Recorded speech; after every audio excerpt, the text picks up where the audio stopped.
Kyoto, Japan, October 8, 1594.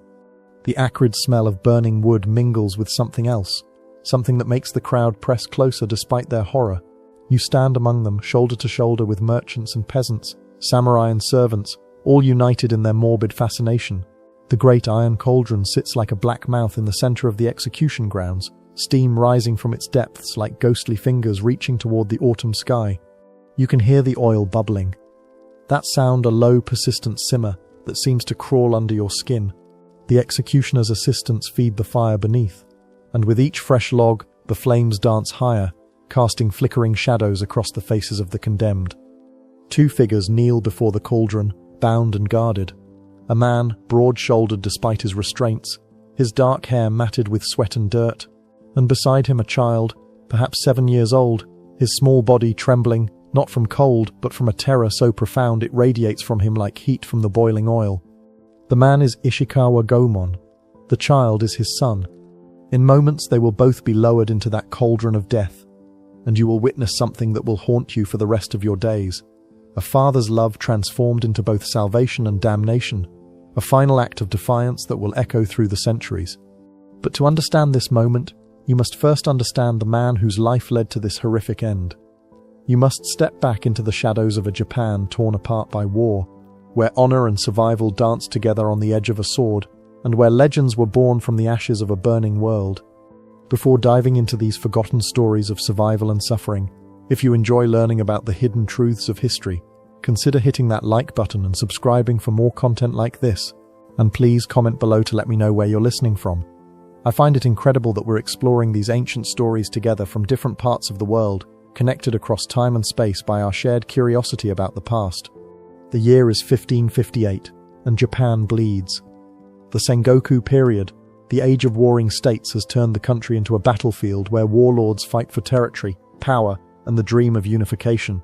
It's into this chaos that a child is born, a child who will grow up to become either the greatest thief in Japanese history or its most beloved folk hero, depending on who tells the story. His name, they say, was originally Sanada Kuronoshin. Born to a samurai family in service to the Miyoshi clan in Iga province, he might have lived a life of honor and duty, serving his lord and dying with sword in hand. But fate, as it often does, had other plans. Picture a 15-year-old boy standing over the bodies of his parents, their blood seeping into the wooden floors of what was once his home. The men of the Ashikaga shogunate had come in the night, swift and merciless. His father, Ishikawa Akashi, had been marked for death. His crime was nothing more than being on the wrong side of a political divide that shifted like sand in a windstorm. The boy's hands shake as he grips his father's sword, still warm from the blood of his killers, but they are gone now, melted back into the darkness from which they came, leaving only corpses and the stench of violence. This is the moment Sanada Kuronoshin dies, and something else is born, something harder, angrier, more dangerous. He becomes a student of Momochi Sandayu, one of the most feared ninja masters of the Iga school. Here, in the mountain strongholds where shadows are weapons and silence is armor, the boy learns the arts that will make him legendary. He studies the way of the blade, the secrets of infiltration, the deadly dance of assassination that turns ordinary men into whispers in the night. But even in this world of discipline and death, his heart betrays him. They say he fell in love with one of his master's concubines, a woman whose name history has forgotten, but whose beauty must have been worth dying for. When Momochi Sandayu discovers the affair, there can be only one response: exile or death. The boy chooses exile, but not before stealing something precious from his master, a sword of legendary craftsmanship, a blade that seems to sing with its own inner light. It's a theft that will haunt him, a crime that brands him as a nuken, a runaway ninja, a man without honor or home. And so Sanada Kuronoshin disappears into the mists of history, and from those mists emerges Ishikawa Goemon, a name that will become synonymous with both terror and hope, depending on whether you counted yourself among the rich or the poor. The Kansai region in the late 16th century is a place where wealth flows like water to those who know how to channel it. While the peasants scrape by on whatever trickles down from their betters, the merchant class grows fat on trade, the samurai lords accumulate treasures like dragons hoarding gold, and the Buddhist temples become repositories of riches that would make emperors weep with envy. Into this world of extreme inequality comes Ishikawa Goemon, and he brings with him a different kind of justice. Imagine the scene: A moonless night in 1580, and the mansion of a wealthy merchant in Osaka lies silent under the stars. The guards patrol their routes with the lazy confidence of men who have never faced real danger. Inside, the merchant sleeps peacefully, surrounded by silk and gold, his dreams filled with profit margins and expanding trade routes. He doesn't hear the soft footsteps on his roof. He doesn't see the shadow that detaches itself from the darkness and flows through his window like liquid night. He only awakens when he feels the cold steel of a blade against his throat and looks up into eyes that seem to hold all the fury of the dispossessed. "Your money or your life," Goemon whispers, but his voice carries the weight of something deeper than simple theft. This is not just robbery, it's redistribution. The merchant's gold, earned from the sweat of farmers and the labor of craftsmen, will find its way back to those who need it most. By dawn, the merchant's strongboxes are empty, and in the villages outside Osaka, mysterious gifts begin to appear. A bag of rice on a widow's doorstep, silver coins pressed into the hands of a crippled beggar, medicine for a sick child, paid for with gold that bears the mark of the merchant's personal seal. This is how legends are born, not in the grand halls of power, but in the quiet moments of kindness that follow acts of defiance. Goesum and Handis' band of followers become ghosts in the night, striking at the wealthy and powerful, redistributing their wealth to those who have nothing. The common people begin to whisper his name with something approaching reverence. Here, finally, is someone who understands their struggles, someone willing to risk everything to right the balance of a world that has tilted too far toward the powerful. Children grow up hearing stories of the noble thief who robs from the rich to give to the poor, and in their imaginations Goemon becomes something more than human, a force of nature, a champion of justice. But legends, as Goemon will discover, are dangerous things. They attract attention from those who prefer their injustices to remain undisturbed. While Goemon builds his reputation in the shadows, another man rises to prominence in the full light of day. Toyotomi Hideyoshi, born to a peasant family, has clawed his way up from the lowest rungs of society to become one of the most powerful men in Japan. Where Goemon uses stealth and cunning, Hideyoshi employs armies and diplomacy. Where Goemon seeks to redistribute wealth, Hideyoshi seeks to accumulate it. The two men are mirror images of each other, both born to nothing, both risen to prominence through sheer force of will, both commanding the loyalty of those who serve them. But their paths diverge in ways that will prove fatal. Hideyoshi is the great unifier, the man who will bring an end to the Sengoku period and establish a new order. After the death of his master Oda Nobunaga in 1582, Hideyoshi has systematically conquered or negotiated the submission of the warring daimyo. By the 1590s, he stood at the pinnacle of power, ruling over a Japan that has known peace for the first time in generations. But peace, Hideyoshi understands, requires more than just military victory. It requires the elimination of all sources of disorder, all challenges to authority, and in the shadows of his new order, Ishikawa Goemon represents everything he seeks to destroy: lawlessness, rebellion, the romantic notion that individual conscience can triumph over state power. The inevitable confrontation comes not through any grand design, but through the kind of personal tragedy that turns political enemies into blood enemies. Goemon's wife, Otaki, a woman whose beauty was said to rival that of the court ladies, is taken by Hideyoshi's agents. Some say she was killed for her husband's crimes. Others claim she died trying to protect their son from capture. What matters is not the exact details of her death, but the rage it kindles in Goemon's heart. The man who had been content to steal from the wealthy and redistribute their gold now thirsts for something more fundamental: revenge. Fushimi Castle, Kyoto, September 1594. The castle sits like a crown jewel on the hill, its white walls gleaming in the moonlight. Inside, Toyotomi Hideyoshi sleeps the sleep of the powerful, surrounded by layers of security that would make infiltration seem impossible to anyone but a master of the shadow arts. But Goemon has spent decades perfecting the art of the impossible. He moves through the castle like a ghost, his training under Momochi Sandayu serving him well, past the outer guards, through the maze of corridors, up the stairs that lead to the private chambers of the man who rules Japan. The room is surprisingly simple for such a powerful man. Hideyoshi lies on his futon, breathing deep and regular. For a moment, Goemon simply watches him, this peasant who became a king, this man who has united Japan under his will. In sleep, he looks almost innocent, a small man with weathered features and greying hair, nothing to suggest the iron will that has reshaped a nation.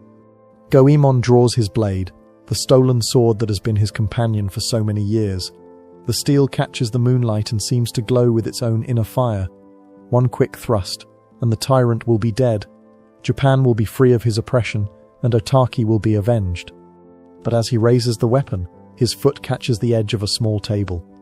A bronze bell, placed there for decoration or ceremony, tumbles to the floor with a sound like thunder in the silence of the night. The effect is immediate and catastrophic. Guards pour into the room from hidden alcoves, their swords already drawn. Hideyoshi bolts upright, his eyes wide but already calculating. In seconds, Goemon finds himself surrounded, his blade at the throat of a man he can no longer kill. "So," Hideyoshi says, his voice remarkably calm for a man who has just awakened to find an assassin at his bedside. The great Ishikawa Goemon finally shows his face. "I had wondered when you would come for me." Goemon says nothing. There is nothing to say. He has failed, and failure, he knows, means death. But not just death, something worse. Something that will make death seem like a mercy. The trial, if it can be called that, is swift and predetermined. Goemon stands before Hideyoshi in the great hall of Fushimi Castle, his hands bound, his head held high. Around them, the court officials and military commanders watch with the hungry eyes of men who know they are witnessing history. Hideyoshi, seated on his throne, studies the man who tried to kill him with something that might almost be admiration. Here, after all, is a worthy enemy, a man who nearly succeeded where so many others have failed. "Ishikawa Goemon," Hideyoshi announces, his voice carrying to every corner of the hall. "You stand accused of theft, banditry, and the attempted assassination of the rightful ruler of Japan. How do you answer these charges?" Goemon's response is said to have been magnificent in its defiance. Looking directly into Hideyoshi's eyes, he speaks not as a criminal begging for mercy, but as a man who has lived by his own code and is prepared to die by it. "I am guilty of all you have named," he says, his voice strong and clear. "I have stolen from the rich to give to the poor. I have defied the laws of those who would grind the weak beneath their heels. And yes, I have tried to kill you, because you are a tyrant who has forgotten that power exists to serve the people, not to dominate them." The court erupts in shocked murmurs. No one speaks to Hideyoshi like this. No one challenges his authority so directly. But Gospon is not finished. "If these are crimes, then I am proud to be a criminal. If defying injustice is treason, then I am happy to be a traitor. Do what you will with me, but know that others will follow in my footsteps. The poor will always need champions, and tyrants will always breed rebellion." Hideyoshi's face remains impassive throughout this speech, but those who know him well can see the fury building behind his eyes. This is not just defiance, it's a direct challenge to everything he has built, everything he represents. "You speak of justice," Hideyoshi replies, his voice dangerously quiet. "But justice requires order, and order requires that those who break the law face consequences. You have lived by violence, Ishikawa Goemon.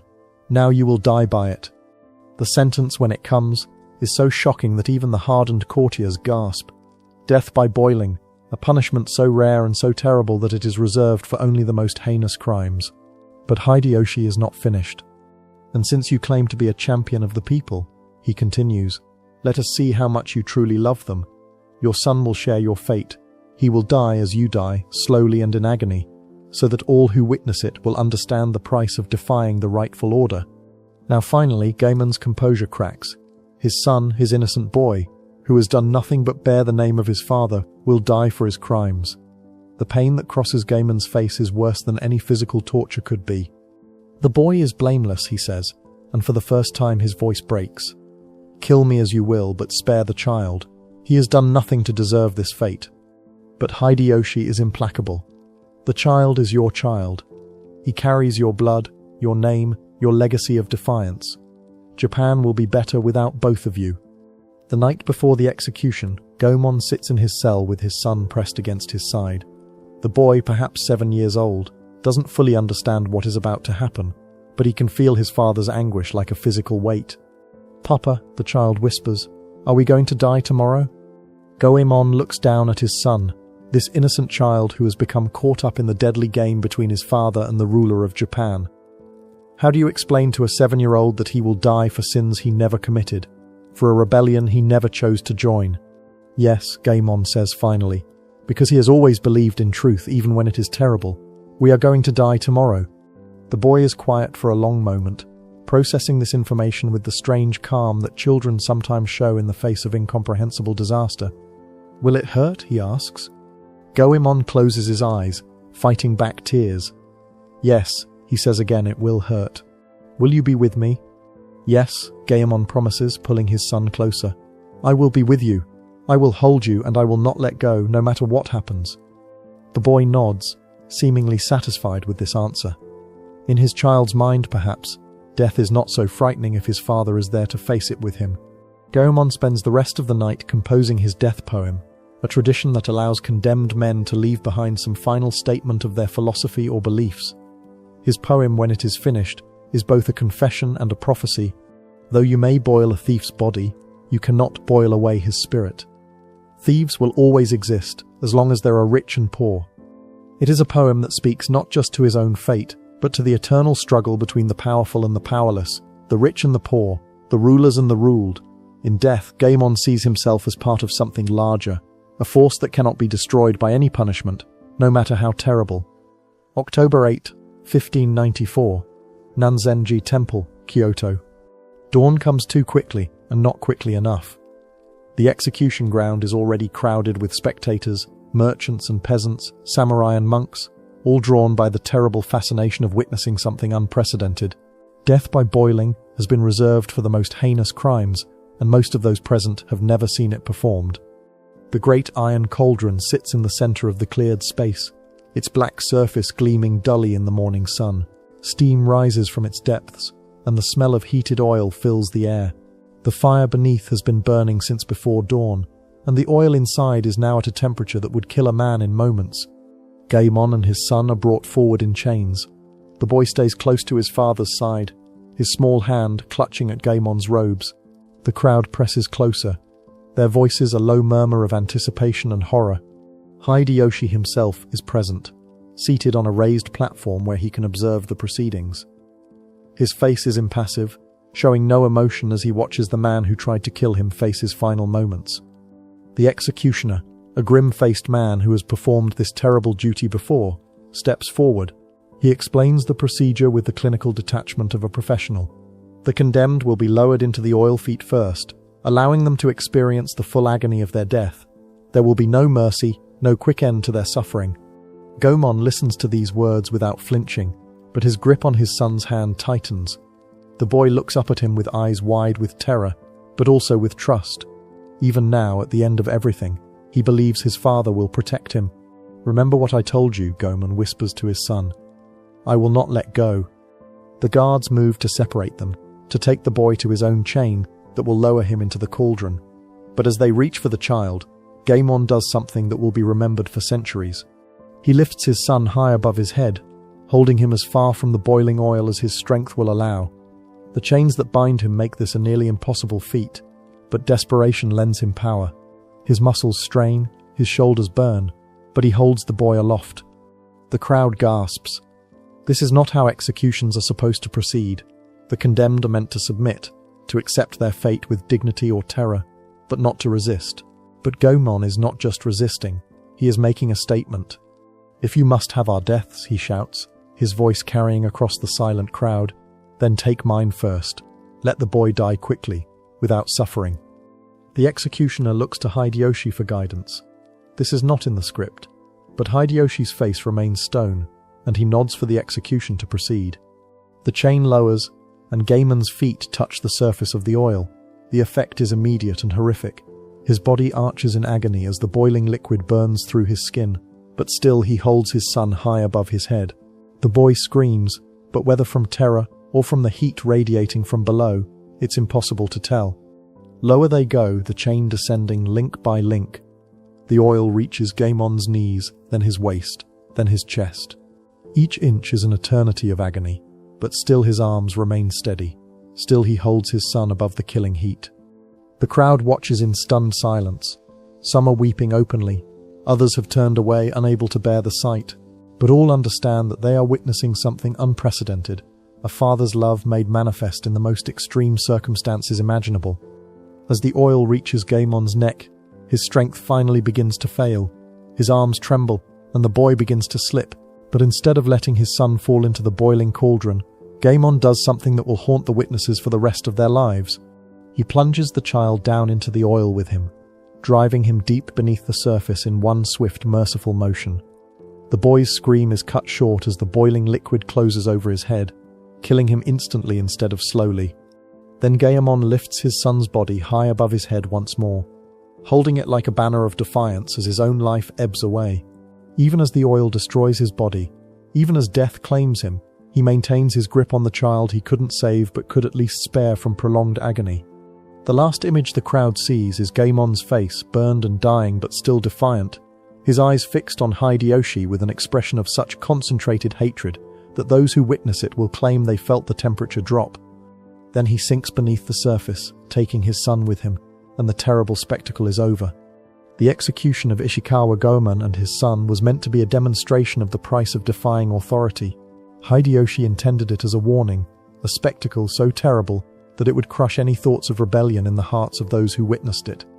Instead, it became something else entirely, the image of a father sacrificing everything to protect his child, even in the face of death, resonated with the common people in ways that Hideyoshi never anticipated. Far from destroying Gaemon's legacy, the execution transformed him from a notorious bandit into a folk hero of mythic proportions. The story spread across Japan like wildfire, growing in the telling. Goemon became not just a man but a symbol, the embodiment of resistance to tyranny, of love for family, of the eternal struggle between the powerful and the powerless. His death poem, smuggled out of his prison cell, became a kind of anthem for the dispossessed. In the years that followed, other thieves and rebels would claim his name, carrying on his legacy of stealing from the rich to give to the poor. The authorities would capture and execute these pretenders, but it didn't matter. The idea of Gaemon had become more powerful than the man himself. The large iron bathtub came to be called a Gomonburo in his honor, a darkly ironic tribute that transformed the instrument of his death into a symbol of cleansing and renewal. Every time someone took a hot bath, they would remember the man who died in boiling oil for the crime of loving justice more than life.